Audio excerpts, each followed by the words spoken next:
guys, so welcome to another episode of Woke by Accent Podcast, a weekly chat about socially conscious topics impacting the culture.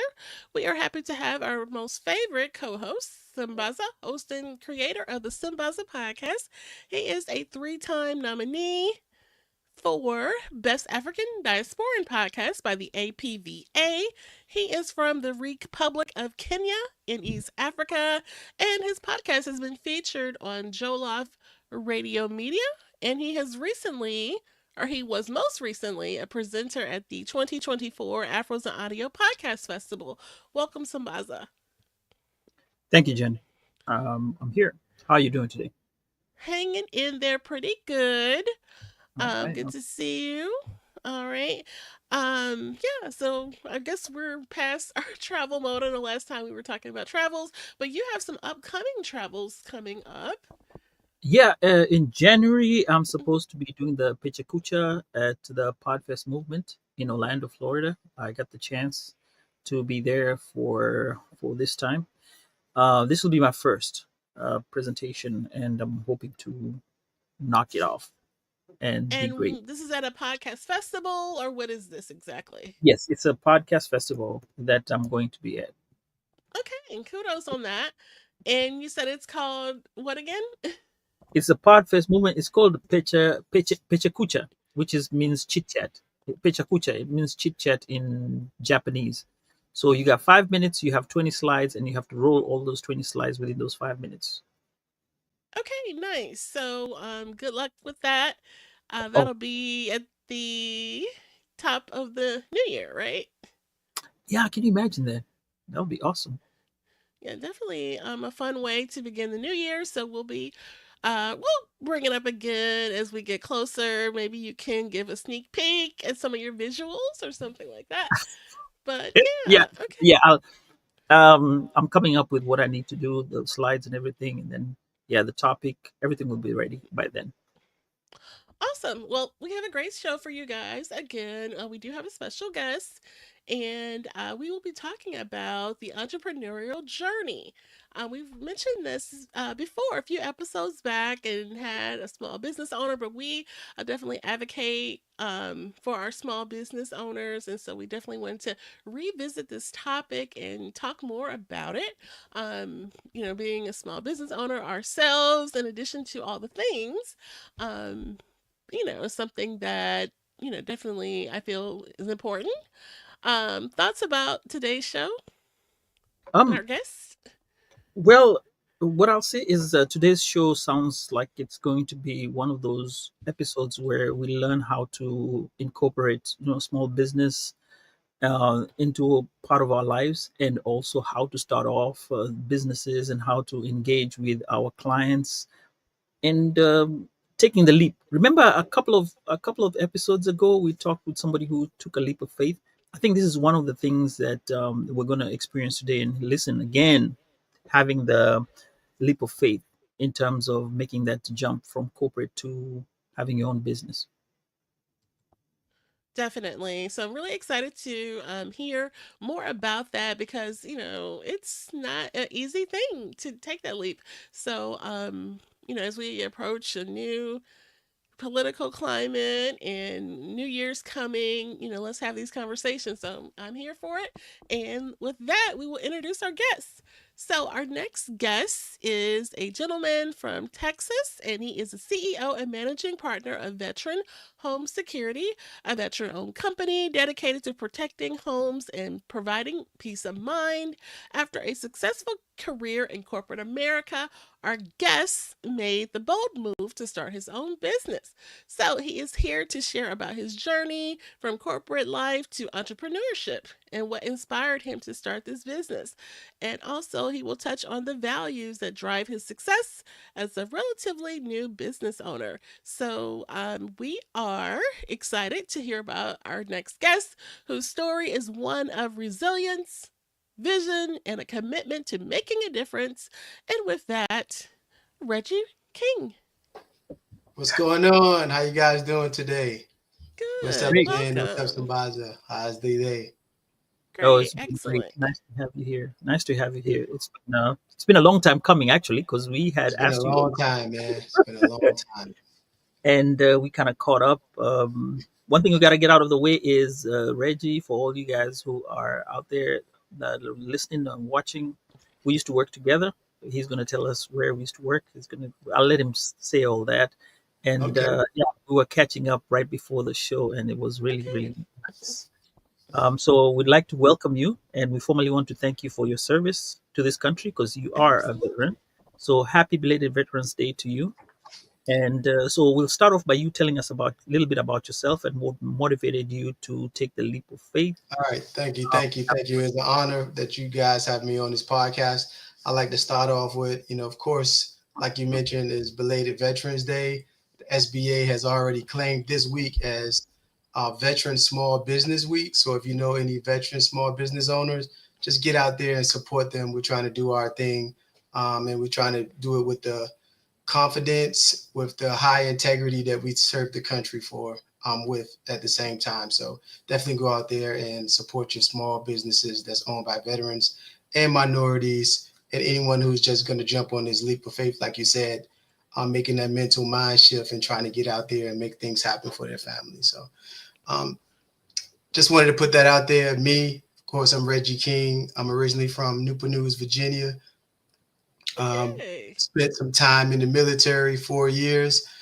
Did three tours in 4 years: Desert Storm, Desert Shield, Desert Defiance. So after the 3 years, I was like, I really want to put me in position to do a great job and operating in a strong mental capacity headspace that make me feel a little more confident about what I do.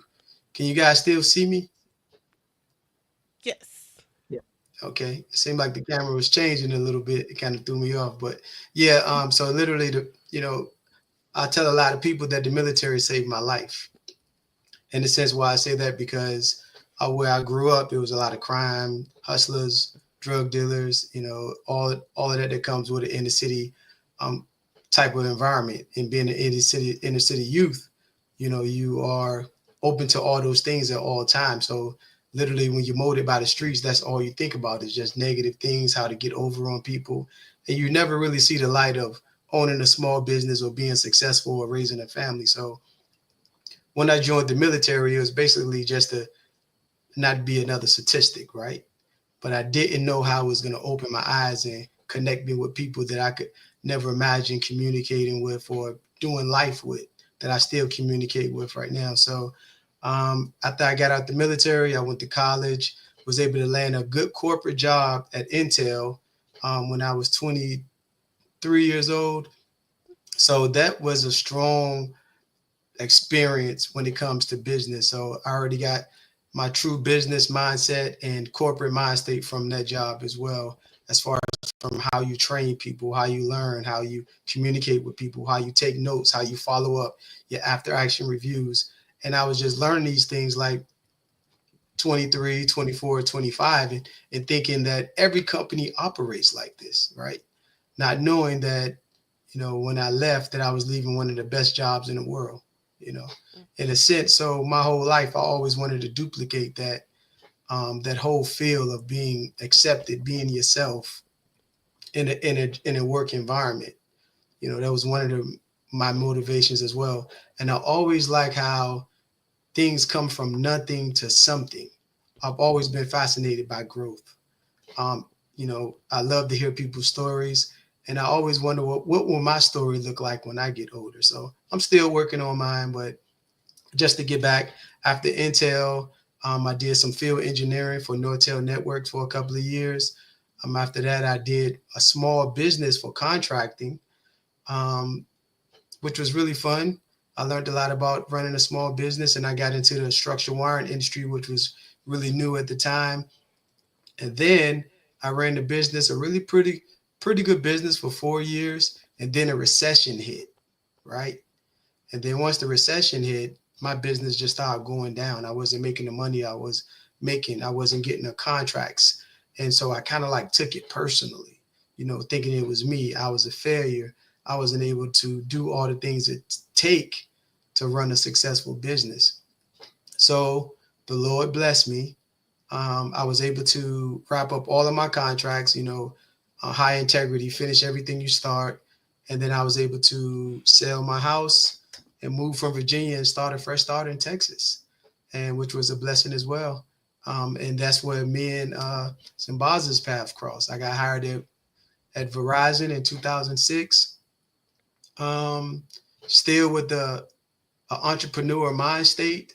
So I literally said, hey, I'm gonna go to this company and I'm gonna work it like it's my business. I'm gonna stay out of everybody's business, try to be a light of, in every environment, just try to make everything better, processes, meetings, just try to improve on everything I come across. And I just kept that mind state. And I met some pretty smart people there, some pretty motivated people there, but I still didn't feel like it was home for me. And home is not just where you live, it's where you operate and is where your heart's at. So I just didn't feel that Verizon was the spot for me. Even though I grew a lot there, I had the ability to do a lot of training, learn sales, which was one of the points that I said, hey, if I had a sales department in my first business, it would have been a lot more successful. So I took a lot of sales training when I was at Verizon, and I also took it on myself to try to teach sales to people, even though we wasn't in a sales environment. That allowed me to transition to my next position. That allowed me to transition into security sales. Hmm. And from that, I did security sales for like 2 years. And after 2 years, I went into the corporate management. I became a director of sales and I opened the Austin, San Antonio market for a pretty good company that's there in Dallas. So, and from that there, I kept that same mentality. Every room I'm in, I'm trying to bring positive light. Every process I come across, I'm gonna try to make it better. Any people I come across, I want to give them the energy to allow them to move forward stronger and achieve their dreams. And and of course, with the company that my previous company, I was able to learn that, get better at it, and then once again, it wasn't home. So literally, I felt at that time if I wanted a true home, I had to create it. And so from that point, I reached out to the closest people that I love, my two best friends, my sister and my wife, and I told them what my vision was. The funniest thing is that I started with an origin story. Hmm. I gave them a story of what our company would look like in 15 years if somebody presented it to us to give us some sort of award or just some sort of appreciation for what we've done. And I say, so if you listen to this story, in order for us to get to here, it's going to take a lot of hard work, a lot of sleepless nights, a lot of dedication, family arguments, friend arguments, disagreement, all of those things we're going to have to go through. So we're going to have to make sure that we're prepared mentally before we do this journey together. And everybody was on board. So we decided not to go the LLC route. We went LLP as a partnership. And it kind of falls in line with the African proverb that says, if you want to go fast, you go alone. But if you want to go far, you go together. So that's one of the things that we connect with and try to just grow together as people and make it a home. Like I said, I was looking for. I wanted my career to be a home, not a place that I'm helping somebody else build something, that sometimes I have to tone down my personality, or even my ideas are not truly respected 100%, or sometimes my ideas are stolen and refabricated as someone else's ideas. But when you're home, none of those things happen. And Hmm. that's where we're at now. We're in our first year. I have my wife that's a part of the company, my sister and my two best friends, and we're trying to grow this thing for 15 years so we can make that origin story come true. We already know what our vision is, and we just have to put forth the work to get to that. So that's where we're at. Nice. And you've mentioned a few things that were valuable takeaways from the time you spent in corporate America. Any Mhm. other specific skills or lessons from your corporate career that really helped you in the early stages? Well, one thing is process. Hmm. If you want to have as many processes as possible, and when you grow a culture with processes in place, then you feel comfortable with the next person up, right? And one thing about corporate America, I've seen that a lot of people get in positions and they want to hoard their information and don't share it because they feel that it makes them important to a company. But we all know that corporations can get rid of you, and if you take your process, they just have the next man up and create it differently, maybe slower, it may take a little more time, but that information can be duplicated. However, when you are in a place and you create processes that make the company run better, they're going to want to keep you because they want to say, how much more can you create so we can do better? How many more people you can educate so they can do better? How many more processes you can put in place that allow our company to grow? So that's really important. That's one of the things I learned from Intel, and they were really, really process driven. You have to think about it to build a microprocessor on a semiconductor, Hmm. um, on a piece of iron ore, and make it do all the things that it do now. You really have to have some true strong processes in place. So that's one of the biggest things. Just stay process driven, and it kind of like go against my nature because somewhat a free willing, free thought person. Like, Hmm. hey, I like to do this, but maybe the next time I'm gonna do it differently. Like if you eat my macaroni and cheese, it's not gonna taste the same every time because I'm gonna try something different. Hmm. But when you build a process, and if you want to duplicate it, then you have to make sure that it's set in place that everybody can be able to do it just as good as you. So that's one of the biggest things is processes. So, Nice. Reggie, I'm going to counteract with what you just said about you being free minded because, I worked with you for quite some time. And even our interactions, when I come to your side of the building and to your place, you had a type of mindset that was different from anyone. Like when you said you had a business mindset, the way you kept your desk, the way Mm-hmm. you talked to people, the way you spoke to people was very Mm-hmm. different. I don't think I've ever seen you get angry at work. Yeah. I don't remember that. If it is, maybe I've forgotten. So which means it was rarely.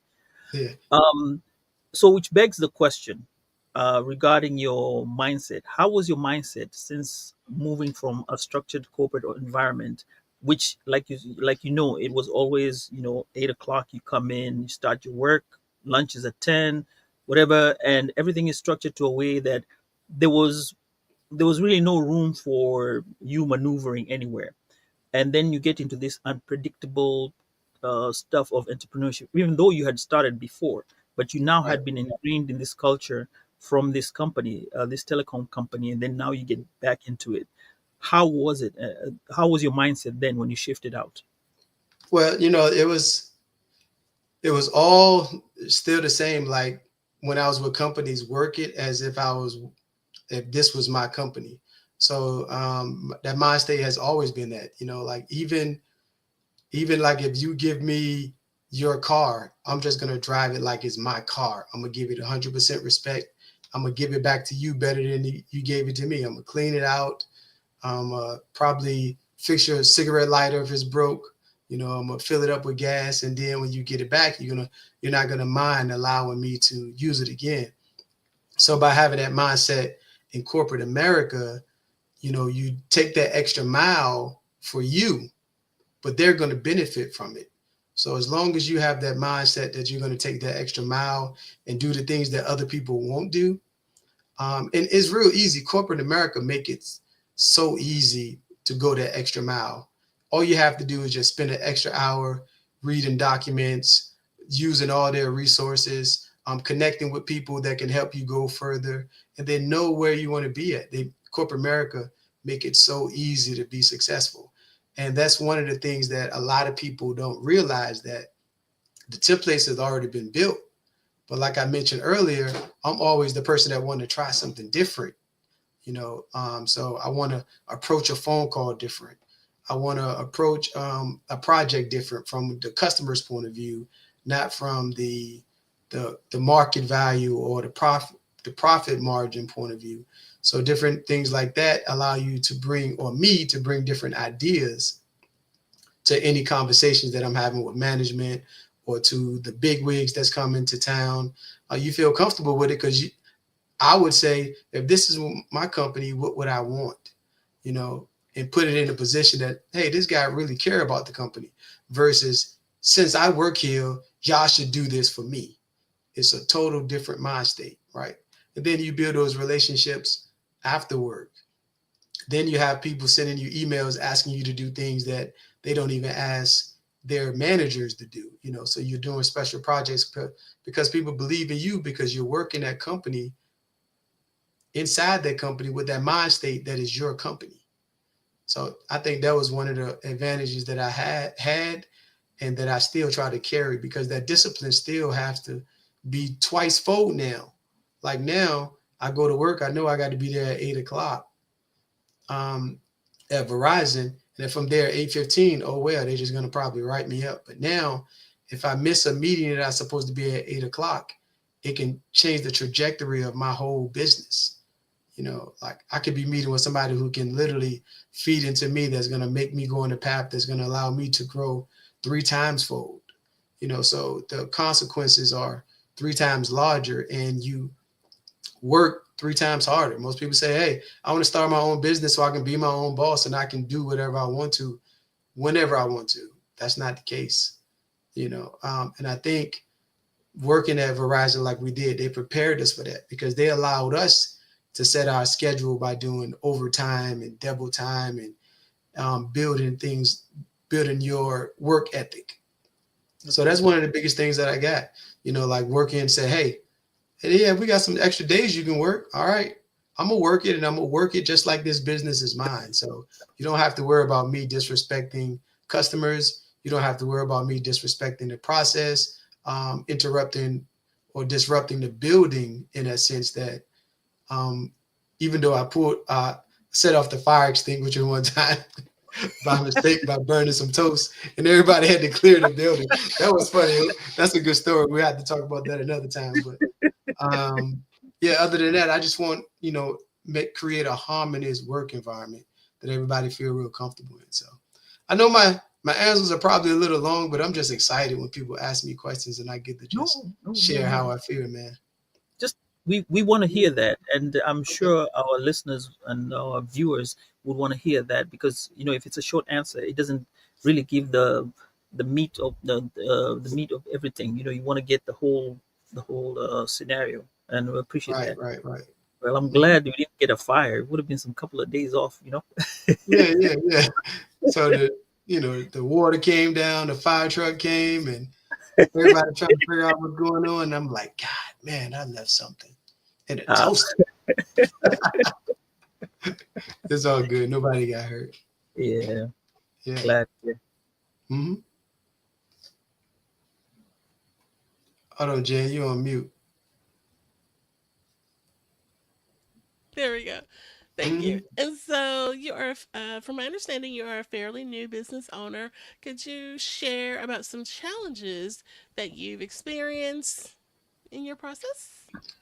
Well, of course, it, the challenge of funding. Like, Mm-hmm. hey, because everybody have in their mind how they want their business to run, right?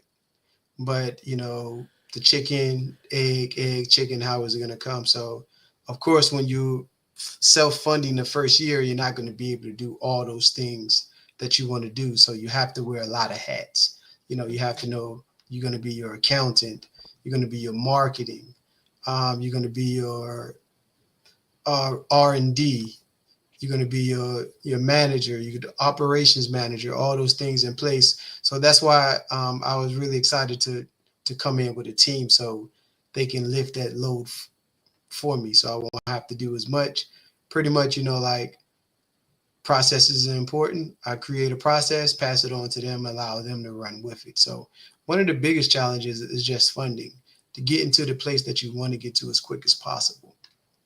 Um, Another challenge is, of course, my business partners knew me ever since I was 10 years old. And my sister, she was born before me. So They know my personality. They know when I go in my a-hole mode, or they know when I go in my I'm focused mode. So the challenge is to turn off our, like our, hey, we're relaxing mode into business mode.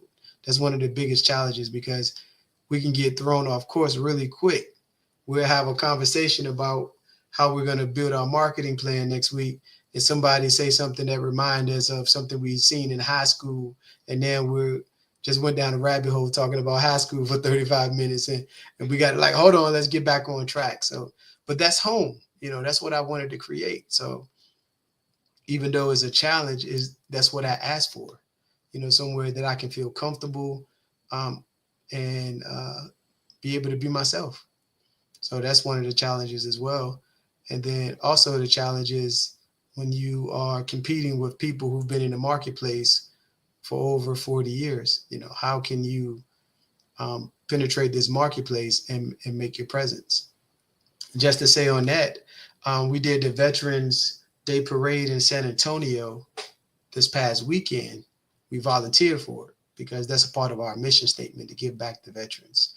Um, so we volunteered, and then after we volunteered, we went to Hemisphere and set up our presentation tent to bring in customers, make customers or veterans aware of the services that we provide.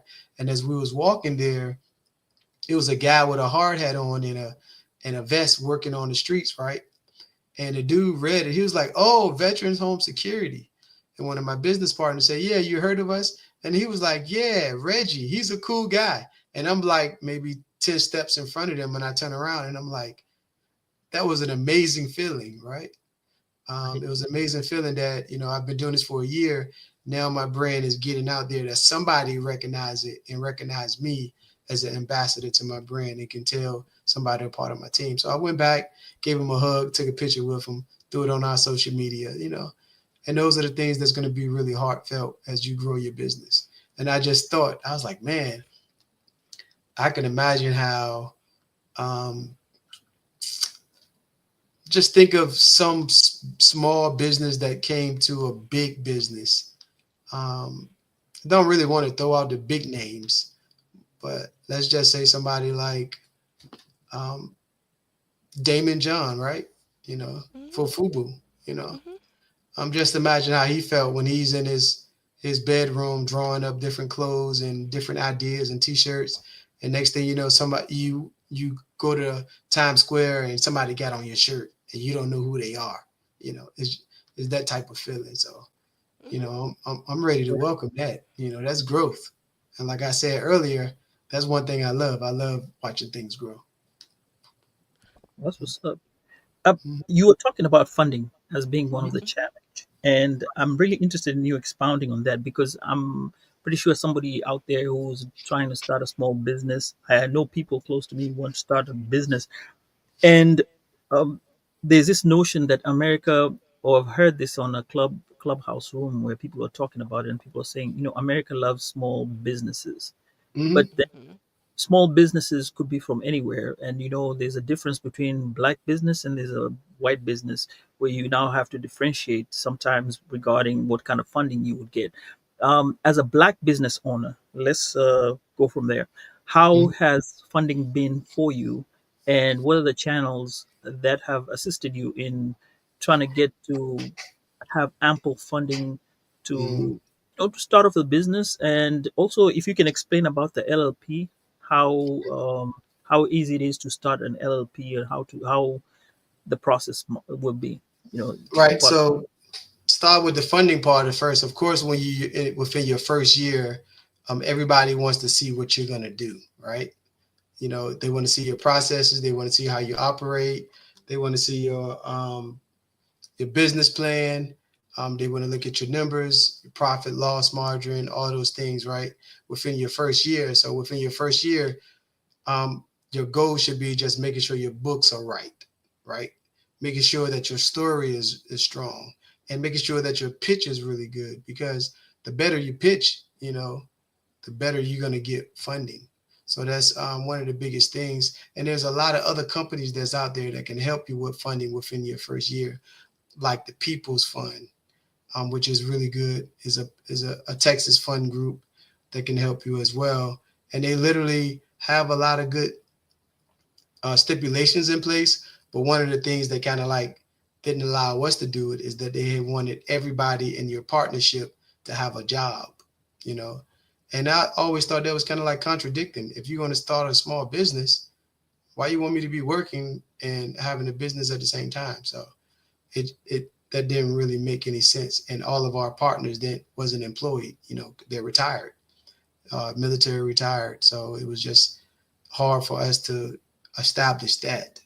So one of the things that you may want to consider is that if you're going to do an LLP, everybody has to be in alignment to get the funding, right?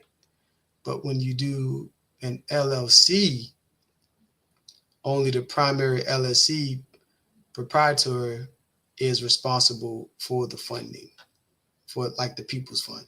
So it's sometimes a lot easier. Well, all the time is a lot easier to start with an LLC for funding than with LLPs. So that kind of like mix them up together a little bit in that same sense. So even when you see the large entities, there'll still be a LLC before they go into incorporating. Um, but the funding, like we just got out, like I said, we just hit our first year. So our book's looking right. We've shown that the company could be very profitable. Of course, the first year we didn't make any money because we spent more money on marketing, our processes, getting our systems up and running, our back end marketing, and all of that. So um, next year, well, this year, but next year, calendar year, um, we think that we're going to be open to a lot more funding, and we're also practicing for pitch competitions because you can get money from pitch competitions like 1,000 here, 5,000 there, 25, 25,000 if you win the big one. So if you're a small business, put yourself in alignment for that as well. Just to join as many pitch competitions and apply for grants as well. We're a minority owned company, veteran owned company, small business, um, and we all been in war. So that's going to help on our part. We've already finished the first year, so we're ready to start applying for a lot of other things. So in that first year, I would say just prepare for funding.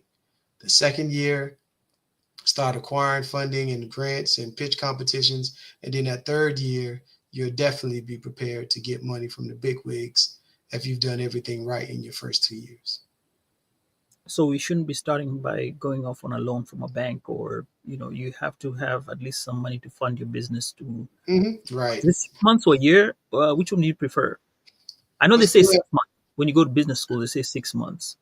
let's Where you, say like for when you first start your business, and if you have a good plan, like if you spend a lot of times planning it as far as your business plan and all your books look good, that's when companies like the People Fund can help you because they're not your traditional funding group. They want to fund small businesses, even though they're supported by SBA, and they can do the big 501c loans and things like that.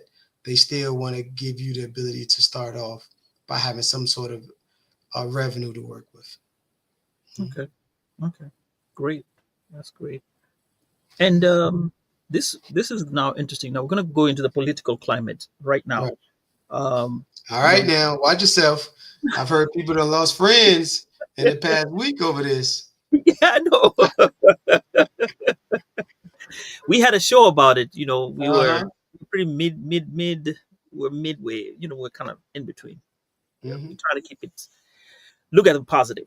So we're also going to look at the positive with my question.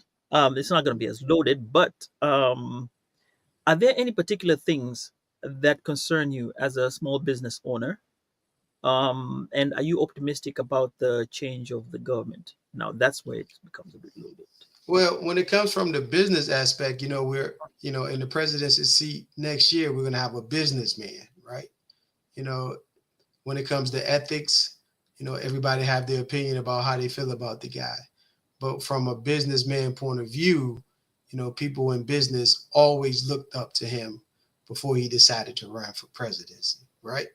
There was no question that Donald Trump was the guy that can help you start a business, lose a business, start it back, get funding, and grow your brand. So from that aspect, as a small business owner, from that point of view, I'm optimistic about what he's going to do for small business. I'm optimistic that he's not going to take any programs away that's not going to allow people to get advantage, take advantage of things to move forward, just like he did.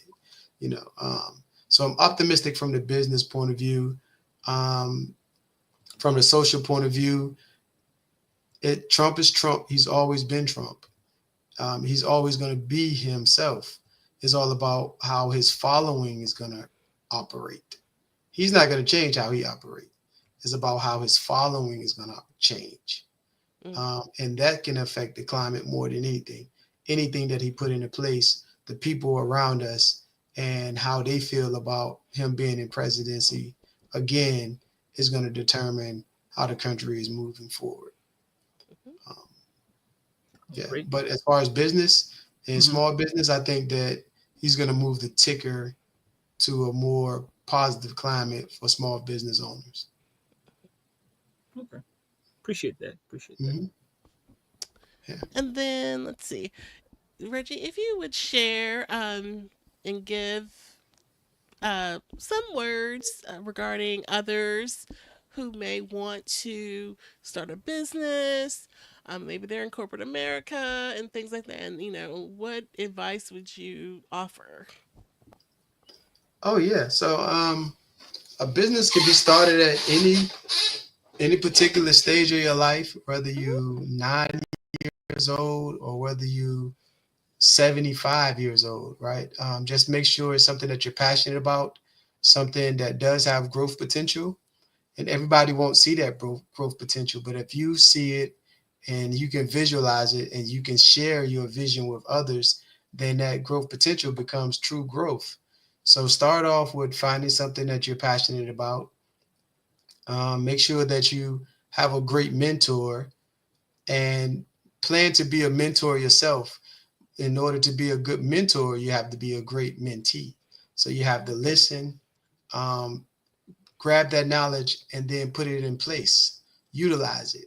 As far as going to different meetings or different seminars and grabbing all the knowledge and just go home and sitting down and not utilizing it is not going to get you to the place where you want to be. So that's one of the biggest things, that hey, find somebody who you can really learn from and learn from them. I myself, sometimes people say that, like, I have a gift to absorb what people share with me and then also turn that information into something new to share with others. Um, and it is a gift for me. And I've accepted it, and I want to pass it on to other people to say, hey, when people teach you things, you learn it because you're honoring them, and by you teaching it to others, is just honoring them twice, twice fold. Um, and things that you get and you learn from people, always use it to allow your business to grow positively, and stay away from people that you think is going to disrupt your business in a negative way. um, Even if they're going to bring money to your business. Like I said, you want this your home. You're not going to bring a stranger in your home, allow them to throw their feet on the table and drink all your wife's smoothies and eat all your potato chips, right? So don't allow them to do that in your business. But just stay firm, have your vision, learn as much as possible. I mean, there's so many people and so many places that you can get information from, that I think that at one point entrepreneurism is going to be in the front of everything versus getting a job. Mm, So, and if you mhm. you do it right, there will be no jobs. It'd be 100% entrepreneurship, and everybody get to eat off the table versus a lot of people eating a lot and some people eating crumbs. That's what I'm talking about. That's what I'm talking about. Now, Reggie, Yeah, you yeah, just gave us everything that I was going to ask about legacy and everything of that sort. However, right. um, I've been following your journey Hmm. on Facebook, and I noticed that you're also vegan, and Right, right, you right. know, being vegan means you stay away from meat, stuff like that. And Hmm. I want you to equate it with being in a business. You still vegan, right? Right, right, right, man. All Hmm. right, all right, all right.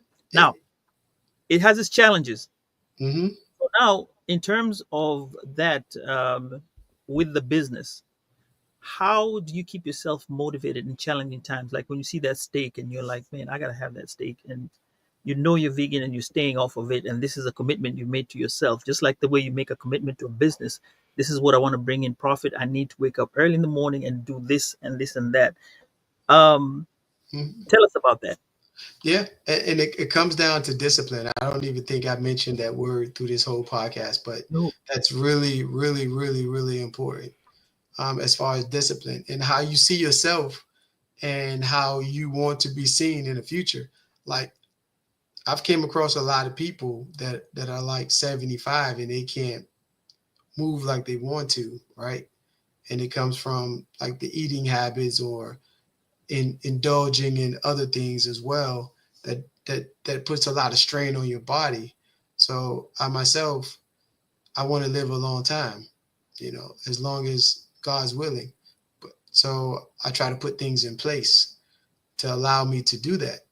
And it translates just like into the business. I want my business to prosper. I want it to be in 15 years that hey, I can sell this or I can pass it on to a family member. But it's something that I built that allowed me to be in the place that I want to. So um, eating the right foods may seem funny to a lot of people, but once you get into it, it only makes sense. Like, oh my goodness, I can't believe that I wasn't eating like this for a long time. I've always been a vegetable person, or I always like to try new foods. Like any country I go to, whatever they eat, I'm eating. I'm sitting down with and trying everything, and so I still do that, but I just do it from a plant-based mentality. Like because everybody still have vegetables. There's no culture that don't eat vegetables, right? yeah, So show me the vegetables y'all eat. Show me the abundance of fruit, the fruit that I've never seen before. So it just allowed me to open up a different mind state with that. And then you just look at all the negative stuff as negative things. Like meat is just negative. It's just like a vibe. And that's to me. But back when we was you probably don't remember what I used to cook on the grill, do you? no, no. I remember that. No, no, Oh no. yeah, yeah. You remember? I used to pull a grill out there. Yeah, yeah. That's why a lot of people don't remember that. I used to cook on a grill. I used to do the jerk chicken, the salmon, Right. sausages, the steaks, and all of that, right? But for it was delicious. It was something that I like to do, and I still get to cook and do all those things that I love. But right now, in order for me to optimize my mental capacity and my health that I need to run a business really well, I just have to take all the things that's going to slow me down. And I just felt that all the things that I've learned over the years about how we eat in America, how meat does our body. And of course, you can eat meat and do really well. However, you have to eat a really, really good meat. You have to be really, really motivated to discipline yourself to make sure that you're not just eating any type of steak or anybody cooking or all those other things. So I think my level of discipline is a lot easier just saying, hey, I'm just going to eat some good old vegetables versus trying to determine what meats I can eat, which meats I can't, which who got to cook it, how it's prepared, what farm it came from, all those other things. I can just say, hey, this is a fruit, wash it off. God made dirt, dirt won't hurt. Put it in your mouth, let it work. So but with that, relating it to the business is just like, hey, you have to have that certain discipline, and with the confidence that I've gained by saying, hey, something that I love so much, that's one of the reasons why I came to Texas was for barbecue. Like anytime I smell a barbecue truck, it's just like, like on the freeway, you driving out of town and somebody selling barbecue on the side of the road. I just turn around and got to try their barbecue, in that same sense. But for me to be able to say, hey, if I want to live longer, I got to give up something that I really, really, really love. Then I'm gonna do that. So, Right. and I just felt it was a negative part. Now, once I was able to shake that, I knew I can probably shake anything that was negative in my life.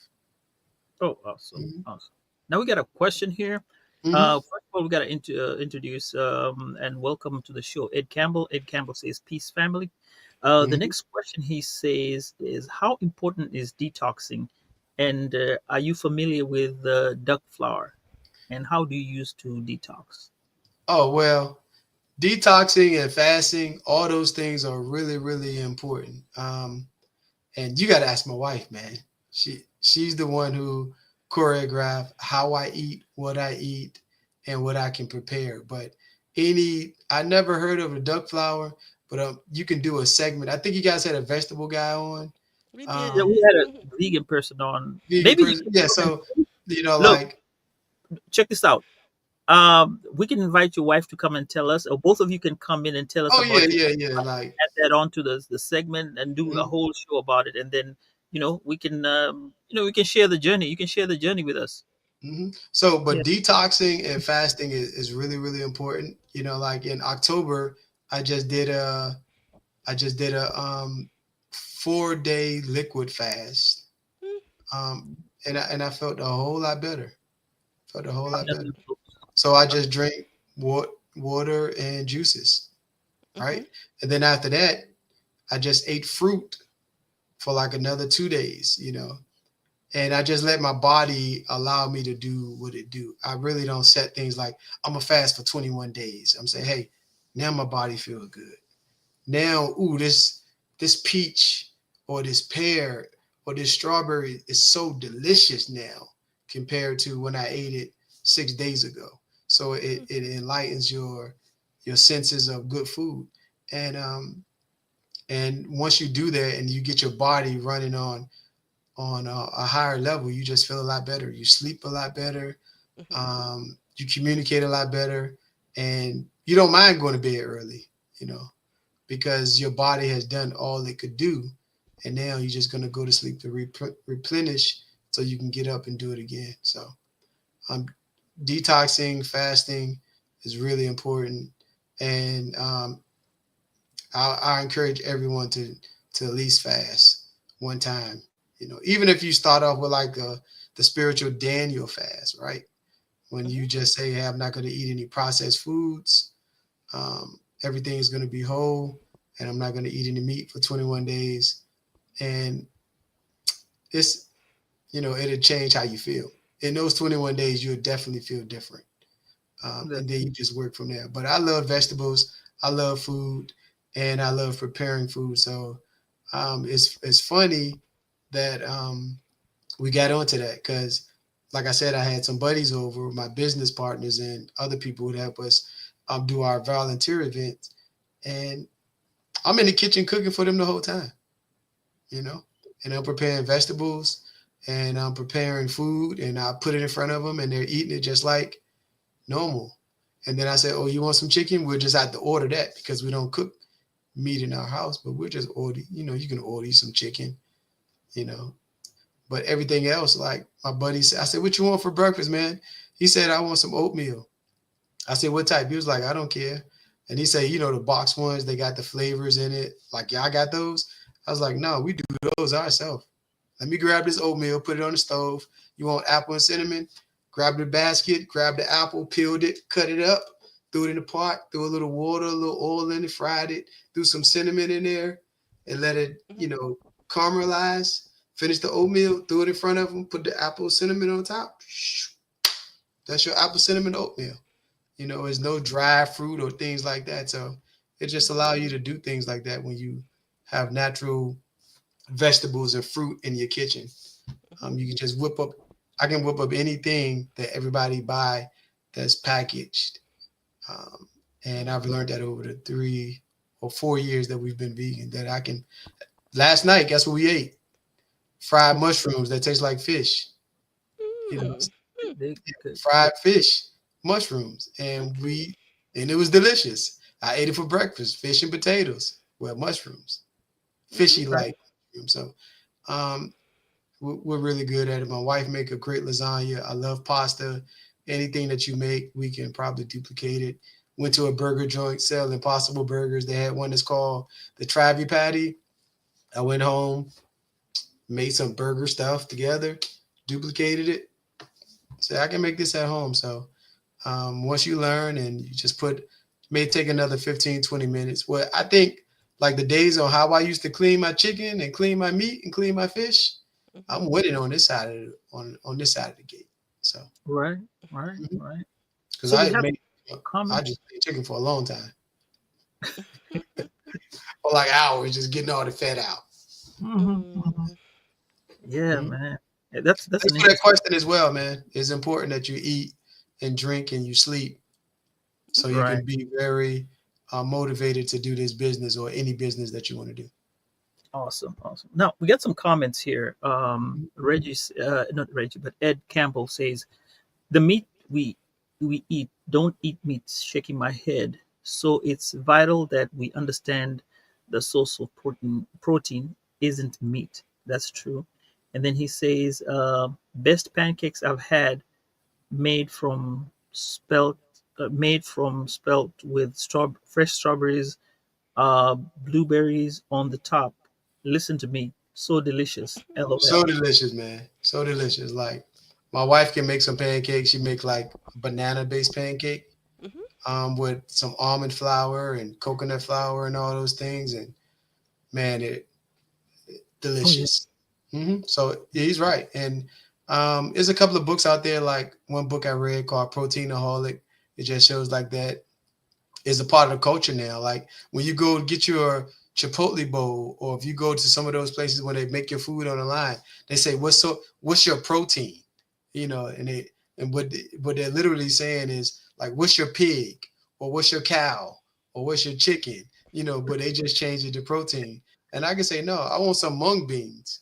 Those Hmm. mung beans are my protein. Or I want some black beans, or you know, um, all those other true things that you can get your proteins from, that you digest better, and it doesn't leave anything that can cause cancer in your body. So Amen. For sure. so yeah, you're right. He's 100% right. Like most people say, hey, you keep your weight. Like I stay between 170, 175, and I just had my vitals taken like 2 weeks ago. Perfect, like a 35-year-old man, you know, and no lack of protein. Out of anything is probably, us as black people, we need more time in the sun, you know. So they say Mhm. make sure you get your vitamin D. But it's like it's too hot in Texas. We don't want to go outside. But that's why in the morning I go out, sit on the back porch, eat my fruit, and just let that sun get a part of me. So different things like that. That's really important. And vitamin D as well. That's right. That's right. But thanks for that, Ed. Hmm. Um, And oh, he said, "What's the best way to stay hydrated?" Yeah, yeah, man. that's what I he's need my asking. wife up here. But living fruit, Mhm. man. Living water coming from fruit, coming from vegetables. Stay hydrated that way, and of course, I'll drink water as well. But I mean, I eat my apples, I eat my plums, my bananas, um, my avocados, my squashes, all Mhm. those different fruits. That have, yeah, watermelon, of course, can't leave out the watermelon. So Yep. that's living water. So that's a good way to stay hydrated and just drink the what your body need Mhm. for as far as hydration today. I'd rather Yep. eat fruit than drink water myself. Oh, nice, nice, nice perspective. All right. So Mhm. as we wind down, I wanted to ask you to give us the whole your socials, everything else that we need to know about the business, how we can contact you, and also maybe run around a little bit about, for those who came in later, what the business does. Okay. And yeah, you know how to go. So, Sales pitch. Veterans Home Security, we're veteran owned, minority owned, 100% black owned company. It's four of us. We built up an LLP. It's me. I'm the CEO and manager partner. I have my wife. She's the VP of outreach and community service because we definitely want to stay connected. I have my sister. She's the director, VP of HR. Her name's Tammy King. My wife's name's Luana King. Well, my sister go by Tammy Robinson now, but she's my sister. I still call her King, right? And Let's then I be have my best friend, Derek Bell. He's the VP director of sales. And Dwayne Thomas, he's just all about expanding our business. So he's the VP of expansion. He's already got us into 3 markets and a different state. So we're doing this together as a group. Our mission is to provide a peace of mind to homeowners by delivering top-notch, reliable, customized home security systems that are excellent value, and to give back to the community and the veteran community at the same time. You can reach us at www.veteranshomesecurity.com, on IG, Veterans Home Sec, and on Facebook, Veterans Home Security, or you can just give me a call. My number is 210-584-5656. Just holler at me and I can get you plugged in what we're doing. And of course, if you're looking for some side money or if you need a new career that can be prosperous, because we've seen people in this industry make millions of dollars and hundreds of thousands of dollars. So that's what we're trying to teach. And we also want to teach you how to be an entrepreneur as well. Come with that mind state, like I shared earlier, that you run any business or any company that you work with, run is like it's your own. So when you start doing your own, it's just that easy. It's just a natural reflex of how you're going to operate your business. So I think I pushed everything in a nutshell. The services that we provide, I can't forget about that. We do home security, small businesses. We do cameras. We do AV systems. We do smart home technology. All of those things we can integrate into one to make your home a very, very, very smart home. And we just try to be wise cats about it, just to make sure that you're up to technology with the latest and greatest. And the most important thing is that you feel safe when you're at home or when you're coming home. All right. What the number again to call you one My more time? number is 210-584-5656. All right. With that, Jen, Mm-hmm. home. All right. And again, thank you, Reggie. We appreciate you sharing on your entrepreneurial journey. And, as a child of a deceased veteran, I, definitely salute to you and we appreciate Mm-hmm. your service. So, Right. um, yeah. And as a small business owner myself, yeah, I can definitely appreciate this conversation. We Mm-hmm. had another comment. He said, "You're very enlightened." So we agree with that. And we will have the links posted in the show notes for the audio episode Okay. that'll be coming soon. And we will share that with you. Any last thoughts before we? I'm just happy to be here, man. I just like connecting with people that I love and that I've always appreciated, and that has that same work ethic that I do, and just want to make people lives better, right? Mhm. So, just let me put this out here. I'm gonna be up in Dallas next week, so hopefully I'm gonna reach out to you. I do something every year for my birthday called a man date. I want to share that as well. It's like a play on words, the man and a date. When I get a bunch of guys together and we just do some manly things, that's fun and positive, and we just have a nice lunch together and just politic about business, about love, about family, about growth, and my birthday is special to me because I just want to give back. So I share it with all my buddies that's in the Dallas area. So I'm definitely putting you on the list this year. This is going to be the third annual one. And hopefully I can just grow this, that other people do the same thing as well. Because we as men need time for ourselves, and we want to express ourselves in manly ways, so we can be strong for the men that we're bringing behind us. Oh, and happy born day in advance from Ed. Okay, yeah, definitely. So I'm gonna reach out to you so you can definitely Sure. it's a full day thing and I just have it lined out so you can come to whatever festivity that's available, with your kids and Okay. everything. It's gonna be hard to do everything. So we have it segmented out what we're gonna do at 10 o'clock, at 12 o'clock, at 4 o'clock, at 6 o'clock, and you just pop in and pop out throughout the day. So That's um awesome. looking All forward to right. seeing you there, man. I'm passing you Oh, the for sure. invite, and if you're available, definitely come through. Oh, definitely, definitely. I'll make time for it. All right. All right. Thanks. All right. Appreciate it. Definitely. Uh, wait up. Jen says you wait up for a little bit. And one last comment is wake it up. Brother black man need to connect with link-minded black men. Yep, that's what's up. Hit me Uh, up, Ed. Hit me all up. right. You got that Reggie, information. stay on, staying. She's got to finish up and we'll need to talk to you back again. Okay. Okay. So, yeah, we again thank Mr. King for joining us. And we hope that today's conversation has inspired and enlightened you. If you found today's episode meaningful, please consider sharing it with friends and family and colleagues. Our collective awareness and advocacy play a crucial role in creating positive change. Please stay tuned for more engaging content, and we look forward to continuing these important conversations in the future. And so we ask Reggie to stick around briefly for our proper goodbye, and everyone else, take care.